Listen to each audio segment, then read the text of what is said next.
পোলাও বিরিয়ানি মাংসকে হার মানাবে এই ডিম আলু রেসিপি। এটা যে একবার খাবে সে বারবার খেতে চাবে। আর এই যে দেখুন কত সুন্দর লাগছে। চলুন রেসিপিটা শেয়ার করি। হ্যালো এভরিওয়ান, আসসালামু আলাইকুম, welcome back to my another blog. আর এই যে আমি এখানে একটা পাত্র নিয়ে এসেছি, আর এখানে আমি পরিমাণ মতো তেল দিয়ে নিলাম। আর এখানে আমি 3টা ডিম নিয়ে নেব। 3টা ডিমই হচ্ছে আমি এখন এই তেলের ভিতরে ভেঙে দিব। আর এখানে আমি অল্প পরিমাণ লবণ দিয়ে এটা সুন্দর করে ঝুরি ভাজা করে নিব। আসলে এই ঝুরি ভাজাটা যে এত মজা লাগে, যদি আপনারা এটা না ট্রাই করেন তাহলে বুঝবেন না। আর এই যে আমি সুন্দর করে এটা ঝুরি ভাজা করে নিয়েছি, এখন একটা পাত্রে উঠিয়ে নিব। যে আমি সবগুলো উঠিয়ে নিয়েছি। এখন অল্প পরিমাণ তেল ছিল, তার ভিতরে আমি আবার একটু তেল দিয়েছি। আর এখানে 1 বাটি পরিমাণ আমি পেঁয়াজ কুচি করে দিয়েছি। আর পেঁয়াজ কুচিগুলো দেওয়া শেষে আমি এটা সুন্দর করে একটু নাড়াচাড়া করে নিচ্ছি। আর এখানে আদা বাটা, পেঁয়াজ বাটা ও রসুন বাটা দিয়েছি। আর এই যে এখন নাড়াচাড়া একটু ভাজা ভাজা হয়ে গেলে আমি এখানে যে কেটে রাখছিলাম আলুগুলো সেগুলো দিয়েছি। আর এখানে গরম মশলা গুঁড়া, জিরে গুঁড়া আর শুকনা মরিচ দিব। আর এই আলুটা শেপ করতে হবে সিঙ্গাড়ার আলুর মতো, একদম ছোট ছোট।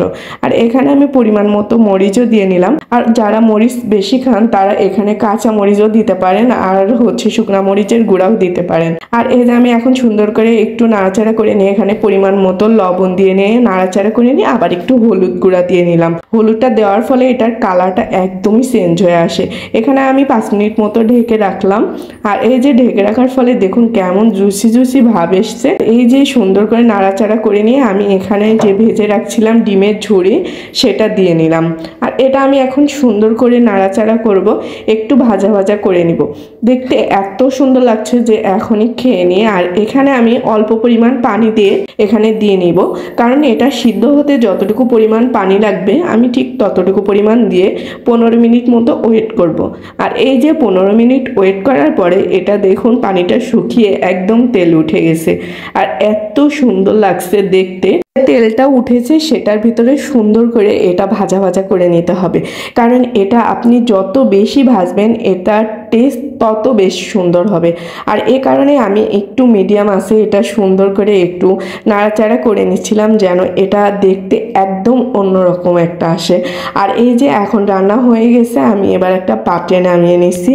আর এটা থেকে যে ফ্লেভারটা আসছে আসলে মানে মনে হচ্ছে যে কখন এটা খাবো। আপনারা অবশ্যই এটা ট্রাই করবেন। আর এই যে দেখুন কত সুন্দর লাগছে দেখতে। এই ছিল আজকের রেসিপি। দেখা হবে নেক্সট কোনো ব্লগে। সে পর্যন্ত সবাই সুস্থ থাকবেন, ভালো থাকবেন। আল্লাহ হাফিজ।